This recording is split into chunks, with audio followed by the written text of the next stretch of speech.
राष्ट्रवादी काँग्रेस पक्ष शरद पवार गटाचे अध्यक्ष शरद पवार आणि मंत्री छगन भुजबळ हे मराठा आणि ओबीसी आरक्षणावरून नामोरासमोर आले आहे। दोनही समाजासाठी स्वतंत्र उपसमित्या स्थापन करण्यावर राज्य सरकारने प्रश्नचिन्ह उपस्थित केले। पवारांच्या वक्तव्याला प्रत्युत्तर देताना भुजबळ यांनी शरद पवार यांच्या भूमिकेवर टीका केली। दुटप्पीपणा सहन केला जाणार नाही, आम्ही आमच्या हक्कांसाठी लढत आहोत असं भुजबळ म्हणाले। भुजबळ गुरुवारी नागपुरात पोहोचले। त्यांनी विमानतळावर पत्रकारांशी बोलताना प्रतिक्रिया दिली। असं आहे की आम्ही शरद पवार साहेब यांचा आदर करतो,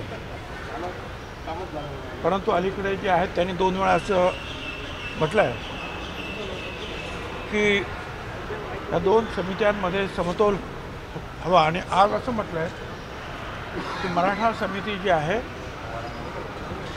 त्याच्यामध्ये इतर समाजाचे लोक आहेत। म्हणजे कोण आहेत तर गिरीश महाजन, आणि ओबीसी समितीमध्ये कुणी नाही।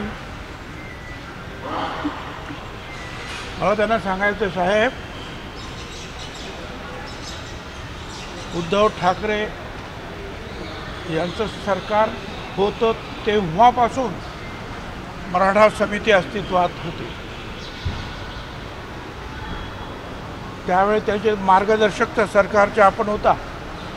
कोण होतं त्याच्यामध्ये? राष्ट्रवादीच्या बाजूने अजितदादा आणि जयंतराव पाटील, शिवसेनेच्या बाजूने शिंदे आणि सुभाष, काँग्रेसच्या बाजूने बाळासाहेब थोरात आणि अशोक चव्हाण। आपण बोललात नाही त्यावेळेला की फक्त मराठा समितीच कशाला केली। आज प्रश्न असा आहे की आम्ही ओबीसी आणखीन द्या, तुम्ही पाहिजे तेव्हा टाका आमच्यामध्ये मंत्री, काय हरकत नाही।